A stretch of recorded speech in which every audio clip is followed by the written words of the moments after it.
Why is it so much harder to do real estate investing today than it was in 2007? And the answer is that the banking industry changed in 2008. The secondary market of the banking industry kind of fell apart.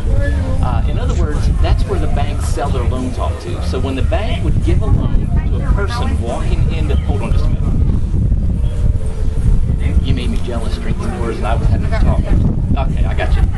We're at the mountaintop at St. Thomas. World famous banana daiquiris. You've got to get here and do one and then enjoy this view. But anyway, the banking industry fell apart in 2008. The secondary market was bought the loans from the bank, bought the paper, bought the notes from banks. So banks had freed up capital each time that those loans were purchased. Well, once the banking industry started going downhill, started falling apart, this was the secondary market that used to buy off paper notes from the bank so that they could turn around and loan that money again. Well, they weren't able to buy those notes anymore like they used to. So that meant less capital to loan on new loans. So 2008 is when that started happening. 2009 it got worse, 2010 worse. So if you can figure out, like we have done many years ago, how to not need the bank, not need private lenders in a lot of these basic deals, then it's very easy to do real estate in this economy. So that's what we do. We focus on finding buyers. We don't need money at all. We don't need money. We don't need the bank. We don't need any type of lenders to do very basic deals. Now, I didn't say I don't use private lenders, but I don't need them in a lot of the deals that I do. So that's what I teach my students how to do, is know how to do this without needing any money, credit, or lender of any type. So then, if the banking industry is having its issues, not being able to loan like they used to, it doesn't affect us at all. As a matter of fact, the harder it gets for people to borrow money from the bank, the easier it is to do that side of the business. So I adjust what works in any economy. As the economy changes, I adjust what works in my real estate investing business, and then I teach my students how to do what it is that I do.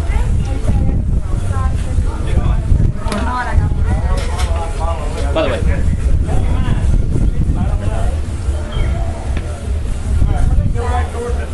this is, matter of fact, Megan, would you grab that camera? It's still running, and we'll shine it over this way.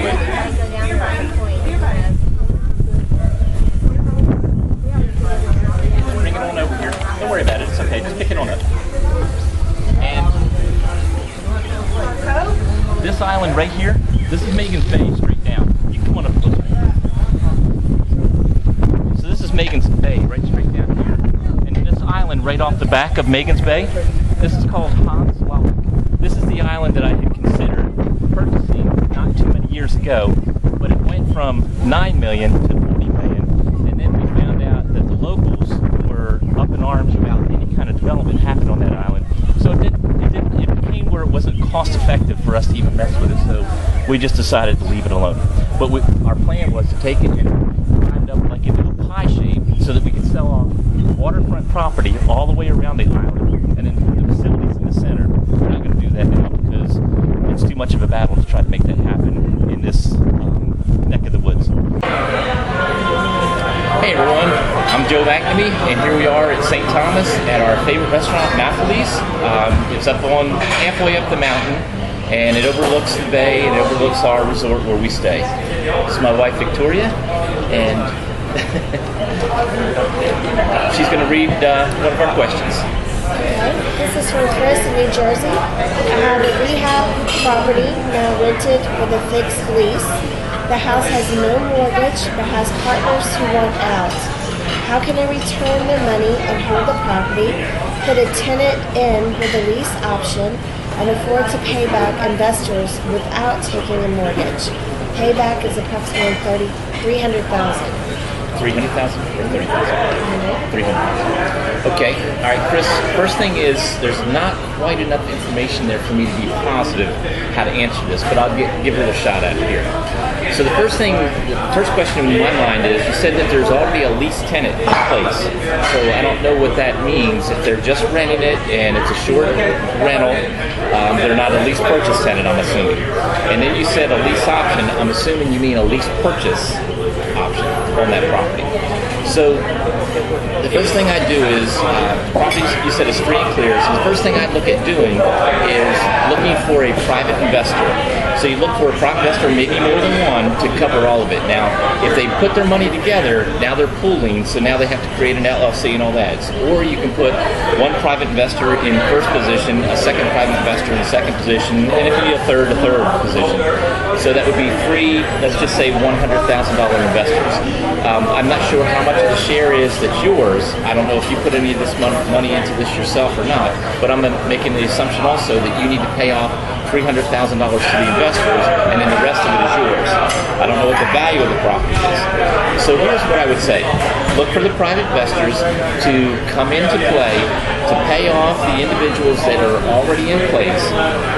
Then they would actually be getting a mortgage. You're saying without taking out a mortgage, and I'm assuming you mean without a conventional mortgage like a bank financing institution. So you take out the investors with new private investors, replacing old investors with new investors. Then you have a monthly payment on that. Try to set the payment up as interest only. Now that's one way of doing it. Obviously, you want to put in a lease option, lease purchase, an option to lease purchase it with a lease purchase tenant. I'm sorry, we're paying attention to a bunch of stuff going on here. But you're looking for that down payment up front. That monthly payment is going to be way above what the property cost you, counting your new investors' interest-only payments, counting the taxes, insurance, and also counting any type of homeowners association fee that might be attached to that property. So those are things that you can do there. Now here's another way of looking at it. Maybe the investors that are in place would be interested in another property that cost you maybe $10 to control. If you put the other properties in control and give them those other properties. In other words, you create the deal, give those properties to them, and then for them to release this property, then that's a possibility. Maybe they would want some more protection by waiting for their money until you cash this property out that you're talking about. So another way is giving them other properties. They get to keep a lien in place on this until you've satisfied the debt that you owe them, and no payments, no interest in that type of setup. So there's several different ways that you can do that, but obviously the most important part is looking for a private investor or more than one private investor who could, sitting there, right? who could take out your original investors who want out of this deal. Okay, thank you. Hey there, Joe McNamee, my wife Victoria and I. We're sitting here at the world famous Mim's, about to have some dinner with the family, and then we're going to go over to Iggy's for the Polynesian type show. It's kind of like a fire dance with walking on crushed glass and anything else. There's always something new and different and exciting at those places. But anyway, Victoria, you got some questions? Yes. Donna from South Carolina asked, can you give some examples of what you mean by cash out options? Ah, okay. All right. Well, for the past 5 years, it's been a little different than it was in, let's just say, 2007. So I've been focusing on buying property, controlling it, using maybe $10, and then putting in place my end buyer before I even commit to the property. Well, a lot of times, because banks can't write checks like they used to, we're holding the properties and we're doing creative things to control those properties while we're waiting on the end buyer to be able to qualify for a cash out option. Now, there's different ways of doing that. One is if we're using private lenders, we can bring a private lender in later on and pay off. Maybe we made a deal with the seller that in 2 or 3 years or whatever, we're going to get their deed, get their debt paid off that's in their name on that property. We'll already control the deed beforehand in most cases. But we could use a private lender to cash out. So that's one cash out option. The next one, it would be if the end buyer can qualify to refinance the property. Now, a refi is much easier to get than financing the property from the beginning. So refi is another way of cashing out, but this could be a conventional institutional type lender, a regular finance mortgage company or bank. So those are a couple of examples. There's many others, but that's probably pretty good for right now. Okay. Jeff from I'm Florida. getting hungry. Jeff from Florida. Hey, Jeff. I've been talking to investors who have 401s and IRAs. They want to use them for investing through my company. Where do I go to learn how they can invest in real estate using their portfolios? Okay. All right. Now, Jeff, one thing I want to caution you and everyone else on is the power in my system, not what everybody else teaches. The power in my system is having a good, solid, strong buyers list, where if the buyer that you put in place reneges on the deal or sky's up in the middle of the night, you've got plenty of buyers wanting to jump right back into it without any kind of issues whatsoever. So remember, if you don't have a buyer in place, can you handle making those payments every month on that if you're using a private lender? Okay? And when I say private lender, if you're using someone's 401k, IRA, that's a private lender. So you want to make sure that you're not risking their money. You want to make sure that you have a system in place that keeps plenty of buyers on hand in your system who will take that property. If the first one or second one, the fifth one, I think that 12 times is the most I've ever sold the same house. So you want to make sure that you've got a way of making those payments and putting new end buyers in place instantly. As soon as they screw up, somebody does the wrong thing, time and circumstances changes, and they move out, you want to make sure that you can do that. So that's number one. All right, next thing is to really answer your question.